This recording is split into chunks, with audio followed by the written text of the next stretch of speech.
કમાલ છે. તમે એક પોલીસવાળા છો અને ગુનેગારના ઘરમાં ગેરકાયદેસર વસ્તુની તપાસ કરવી હોય તો તમે આવી રીતે કરશો?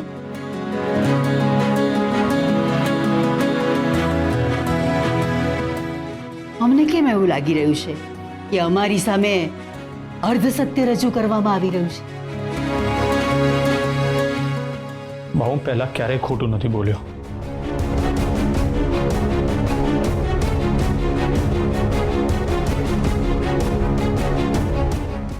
અને એટલે જ તમારા પર વિશ્વાસ કરવા સિવાય અમારી પાસે બીજો કોઈ ઉપાય નથી. પણ બેબી અને હર્ષ, તમે બંને ભેગા મળી અને અમને મૂર્ખ સાબિત કરવાની જે ભૂલ કરી છે એ માફીને લાયક નથી. બા,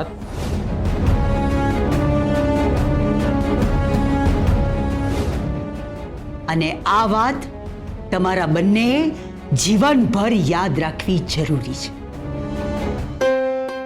ફોજદાર, મારાથી બહુ મોટી ભૂલ થઈ ગઈ. હું તો માફી માંગવાને પણ લાયક નથી. મારા લીધે પહેલી વાર તમારે તમારા બા સામે ખોટું બોલવું પડ્યું.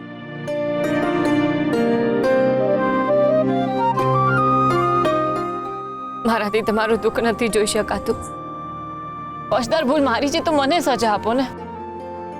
પ્લીઝ ફોજદાર, હું તમારા હાથ જોડું છું, મને સજા આપો. નાખી સર, હું મારી જાત કરતા પણ વધારે તને પ્રેમ કરું છું. હું તને સજા નહીં આપું. ના ફોજદાર, ભૂલ મારી છે તો મને સજા આપો. આપીશ, પણ તને નહીં. હું મારી જાતને સજા આપીશ. પણ હા કે સર, તારે મારા લીધે જ ખોટું બોલવું પડ્યું. હું જ સત્યનો એટલો બધો આગ્રહી છું કે તું મારી સામે ખોટું બોલી. આટલા બધા સમયથી સાથે રહીએ છીએ, હું તારી અંદર એ વિશ્વાસ જ ઉભો ના કરી શક્યો કે તું મારી સામે સત્ય બોલી શકે. હા ફોજદાર, તમે આવું બધું ના બોલો. આ જે કાંઈ પણ થયું એમાં તમારું કોઈ જ વાંક નથી. આ બધી વાતોનો કોઈ અર્થ નથી કે સર. મને મારી સજા મળી ગઈ છે. એ માણસ સત્યનો આટલો બધો આગ્રહી હતો, એને પોતાની મા સામે ખોટું બોલવું પડ્યું. આનાથી મોટી સજા બીજી કઈ હોઈ શકે? લાઈફમાં પહેલી વાર, સર પહેલી વાર મને આટલી મોટી સજા મળી છે, અને જેનું દુઃખ મને આ જીવન રહેશે. ના, ભૂલ મારી છે. મારી ભૂલના લીધે તમે પોતાને દોષી ના સમજો. આ જે કાંઈ પણ તમે કર્યું છે એ બધું તમે મારા લીધે કર્યું છે. સર, હંમેશા એક વાત કહે કે ભૂલ થાય ને તેની સજા મળવી જ જોઈએ. નહીં કે સર, મારી ભૂલ છે તેની સજા મને મળવી જ જોઈએ, અને સજા મળશે જ. એટલે તું મારી ભૂલ છે એવું બોલ્યા ના કરીશ, કારણ કે એના કારણે હું મારું ડિસિઝન ચેન્જ નહીં કરું.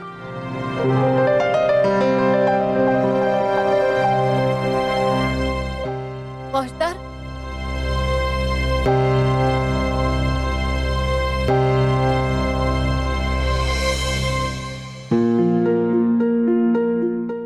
ફોજદાર, તમે આટલી જલ્દી રેડી પણ થઈ ગયા? હમણાં હું પૂજામાં ગઈ ત્યારે તો તમે સૂતા હતા. તમારી બધી વસ્તુ લઈ લીધી? હું આપું છું. હું તમારા ચા નાસ્તા માટે હું તમારો ચા નાસ્તો રેડી કરવાનું કહી દઉં છું. હું ઉતાવળમાં છું, ચા નાસ્તો નહીં કરું. એટલે તમે જમવાનું? ના, મેં જમવાનું બંધ નથી કર્યું. પોલીસ સ્ટેશનમાં જમી લઈશ. જય સોમનાથ.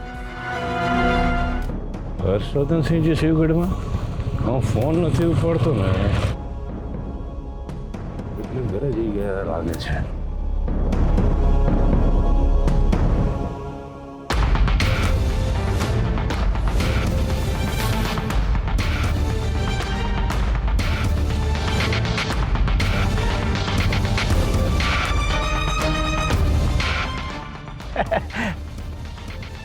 અરે હર્ષવર્ધનસિંહજી, તમે આ બાજુ? હા, નક્કી કોઈ ચોરની ટીપ મળી હશે, હા ને? કહેવાનું તો મન થાય છે કે ચોર મારી સામે જ છે, પણ તમે સસરા છો ને એટલે તમારું માન રાખું છું. હું તમારા જ ઘરે જતો હતો. સારું થયું તમે અહીંયા જ મળી ગયા, કારણ કે મારે જે વાત કરવી છે ને મમ્મી સામે ના કરી શક્યો હતો. હું તમને કેટલા દિવસથી ફોન કરું છું, પણ તમે મારો ફોન ઉપાડતા જ નથી, અને એનું કારણ આપણે બંને જાણીએ છીએ. અરે હર્ષવર્ધનસિંહજી, મારો ફોન તો જરા ખાનદાની માણસ છો ને તમે, તો ખાનદાની માણસને આવું બધું શોભતું નથી. હર્ષવર્ધનસિંહજી, જે કંઈ પણ થઈ ગયું એ અકસ્માતે થઈ ગયું. અકસ્માત? કોઈ બાપ પોતાની દીકરીનું મંગળસૂત્ર ચોરી લઈને અકસ્માત કહેવાય? હા, જો તમે કેસરના ડેડી ના હોત ને તો હજી તમને ઢસડીને લઈ ગયો હોત, મારતા મારતા. હર્ષવર્ધનસિંહજી, જો હું સમમાં માનતો નથી, પણ કેસરના સમ ખાઈને કહું છું કે મેં એવું કર્યું છું, અને આ વાત તમારે આજીવન યાદ રાખવી જોઈએ. હું તમને એક ચેતવણી આપું છું, તમે એને ધમકી સમજો કે આજ પછી જો કોઈ પણ આવું કામ કર્યું છે કે કોઈ પણ ગેરકાયદેસર કામ કર્યું છે ને તો હું આપણા સંબંધોનું લૂંચો પડીને ડસ્ટબિનમાં ફેંકી દઈશ અને ભૂલી જઈશ કે તમે મારા સસરા છો. ના ના હર્ષવર્ધનસિંહજી, હવે આવા કામ નહીં કરું. કરતા પણ નહીં. જુઓ, આ ટોપિક મારા માટે અહીંયા પતી જાય છે. હા, તમને મળીને ખુશી થઈ એ હું નહીં કહું. મમ્મીને મારી યાદ આપજો.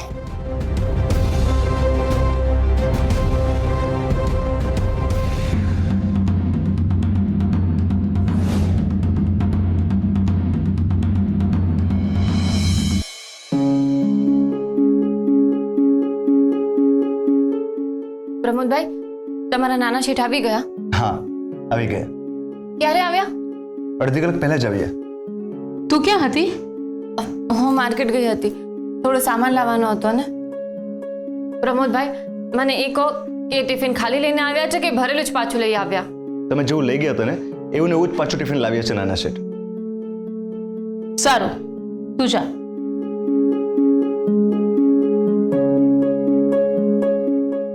આ હર્ષે મોટી બહેનની જેમ નહીં જમવાની પોતાને સજા આપી છે કે શું? ખબર નહીં બેબી માસી, મને તેમની બહુ ચિંતા થાય છે.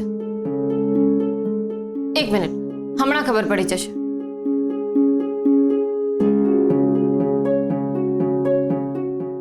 હલો જોશીભાઈ, હું ટિફિન મૂકીને ગઈ હતી તો તમે એમને કહ્યું હતું? અચ્છા અચ્છા, એ રાઉન્ડ પર ગયા હતા, ત્યાં જ જમ્યા? પાક્કું જમ્યા છે ને? ઓકે, તમે સાથે જ હતા? ના ના, કાંઈ નહીં, ચાલો હું મૂકું. સોમનાથ દાદાની કૃપા કે એમને નહીં જમવાનું પ્રણ નથી લીધું. શું થયું? બેબી માસી, ફોજદાર મારી સાથે વાત જ નથી કરતા. હું સવારથી એમની સાથે વાત કરવાનો પ્રયત્ન કરી રહી છું, પણ એ કાંઈ બોલતા જ નથી. હું બપોરે ટિફિન લઈને પોલીસ સ્ટેશન પણ ગઈ હતી, પણ એ રાઉન્ડ ઉપર ગયા હતા. મેં ઘણી બધી વાર રાહ જોઈ, પણ એ આવ્યા જ નહીં. તો હું ઘરે આવી ગઈ ને એમને 4-5 વાર કોલ પણ કર્યો એ પૂછવા માટે કે જમ્યા કે નહીં, પણ એમને કોલ જ ના ઉપાડ્યા. મેં એમને મેસેજીસ કર્યા તો મેસેજીસના રિપ્લાય પણ ના કર્યા. કાંઈ વાંધો નહીં, કદાચ મારી ભૂલની આ જ સજા છે કે મારા ફોજદાર મારી સાથે વાત કરવાનું જ બંધ કરી દે. ના બેટા, એવું ના હોય.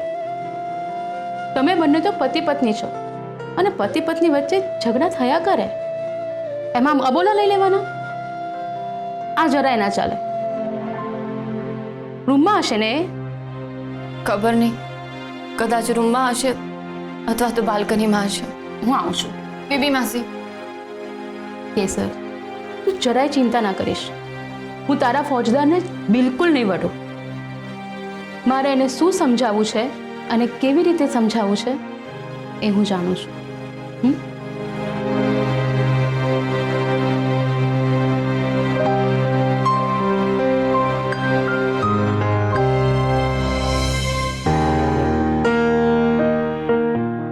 તું કેસર સાથે ક્યાં સુધી વાત નહીં કરે? એ બધું જવા દે. તું કેસર સાથે કેટલા દિવસ વાત કર્યા વગર રહી શકીશ? 1 દિવસ, 2 દિવસ, અઠવાડિયું? ખબર નહીં. 2 દિવસથી વધારે નહીં રહી શકે. આ હું તને ચેલેન્જ નથી કરી રહી, પણ જેટલા ટાઈમે તમને સાથે જોઉં છું ને એ ઉપરથી કહું છું. માત્ર 2 દિવસ.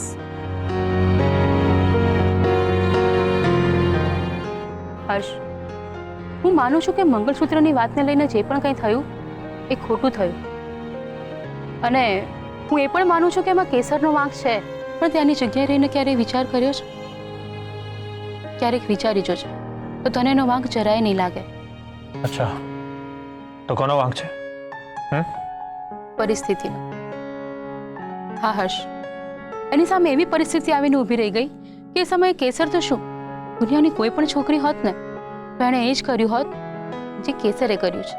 પણ બેબી માસી, કેસરે શું કામ કર્યું? કારણ કે એના ડેડીને પણ એટલો જ પ્રેમ કરે છે જેટલો તને કરે છે. મને એ કે કઈ છોકરી પોતાના ડેડીની સાચી હકીકત જણાવીને એમનું અપમાન કરે, અને એ પણ પોતાના હસબન્ડ સામે. હા, કોઈ પણ છોકરી ન કરે, કારણ કે દરેક છોકરી માટે તેના પિતા એનું અભિમાન હોય છે, એનો સુપર હીરો હોય છે, અને પોતાના સુપર હીરોએ ચોરી કરી આવું એ કેવી રીતે કહે? તને એમ છે કે એને તારાથી આ વાત છુપાવી, પણ તું એ તો વિચાર કર કે એને તારી પાસે કોઈ પણ ગેરકાયદેસર કામ કરવા માટે દબાણ નથી કર્યું. એને પોતાના ડેડી માટે તારી સામે હાથ જોડીને એમ નથી કહ્યું કે મારા ડેડીનું આ કામ કરી આપો. એ ફસાઈ ગયા છે. ઉલટાનું એણે પોતાના ડેડીને મોઢે મોઢ કહી દીધું કે હર્ષવર્ધન કોઈ પણ ગેરકાયદેસર કામ નહીં કરે, અને કાગળિયા ફાડીને એમના હાથમાં આપી દીધા. એટલું જ નહીં, એણે પોતે બચાવેલા રૂપિયા પેલા જસવંતના મોઢે માર્યા અને એના ડેડીનો પ્રોબ્લેમ સોલ્વ કર્યો. બેટા, જો એને ખોટું કરવું જ હોત ને તો કેસરે ગમે તે રીતે તારી પાસેથી કાગળિયા સાઇન કરાવી લીધા હોત અને એના ડેડીને બચાવી લીધા હોત. એણે એવું ના કર્યું, અને એણે તારા સિદ્ધાંતોને માન આપ્યું, કારણ કે નહોતી તને દુઃખી જોવા માંગતી કે નહોતી એના ડેડીને દુઃખી જોવા માંગતી. એ તો બસ તમને બંનેને ખુશ રાખવા માંગતી હતી. હવે તું જ કે આમાં એ ક્યાં ખોટી છે? હા, અને છતાં પણ જો તું એમ માનતો હોય કે આમાં કેસરનો વાંક છે, તો તારાથી મોટો મૂર્ખ મેં ક્યાંય નથી જોયો. સાચે જ બેબી માસી, હું મૂર્ખ જ છું.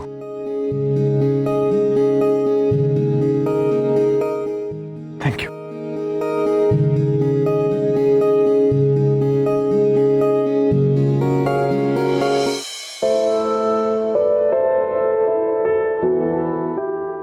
કેસર,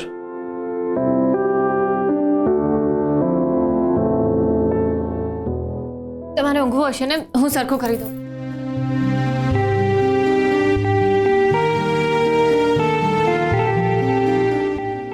સર, આઈ એમ સોરી. તમે શું કામ સોરી કહો છો? કારણ કે તારા પોઈન્ટ ઓફ વ્યૂથી તો વિચાર્યું જ નહીં, પણ થેન્ક્સ ટુ બેબી માસી.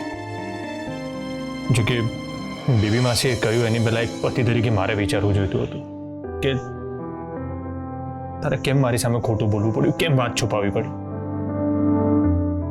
હું સ્વાર્થી નીકળ્યો.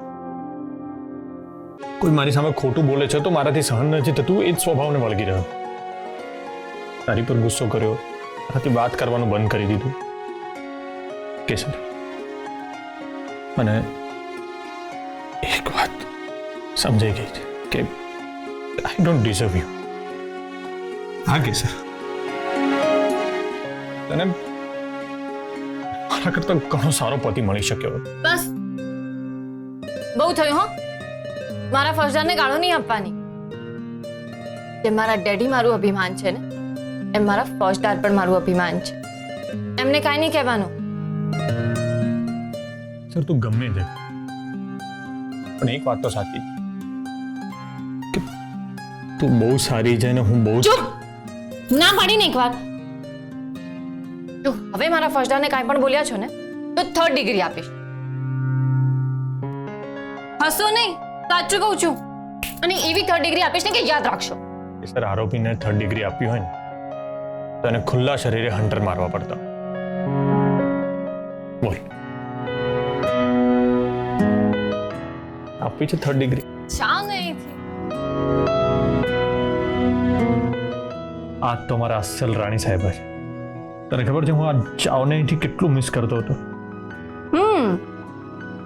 પછી શું કામ આખો દિવસ મોઢું લઈને ફરતા હતા? આ મોટા મિસ કરતો હતો.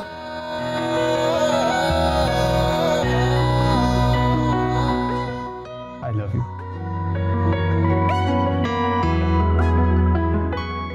I love you two.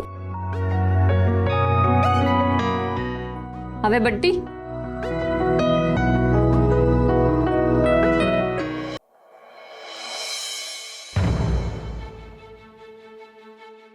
Excuse me. અમર બા, મોટા શેઠનો ફોન હજુ પણ નથી લાગતો. તમે એમને ફોન જોડ્યા જ કરો. જી. આવી ગયા આપણા ઘરના મોટા ચિરંજીવી. કાકા, તમે કંઈ કહેવાની તસ્તી લેશો? મોટા શેઠ આજે અમદાવાદ એરપોર્ટ ઉપર આવવાના હતા, પણ હજુ સુધી પહોંચ્યા નથી. એમને ફોન પણ નથી લાગતો. પણ એ તો એવું કહેતા હતા કે એ કંઈ સરપ્રાઈઝ આપવાના હતા. હા. રાઈટ. તો એ અહીંયા નહીં આવીને આપણને સરપ્રાઈઝ આપવાના હશે.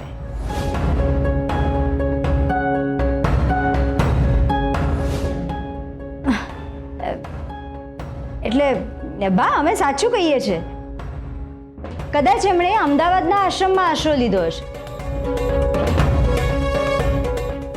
ઋષિકેશના આશ્રમ પછી એ અમદાવાદના આશ્રમમાં ગયા હશે અને ત્યાં ફરી પાછી કોઈ વિધિ કરાવી હશે અને 101 દિવસ ત્યાં જ રોકાવાના હશે. Big surprise. વેદિકા વહુ, તમારે નેગેટિવ જ બોલવું હોય તો તમારું મોઢું બંધ રાખો.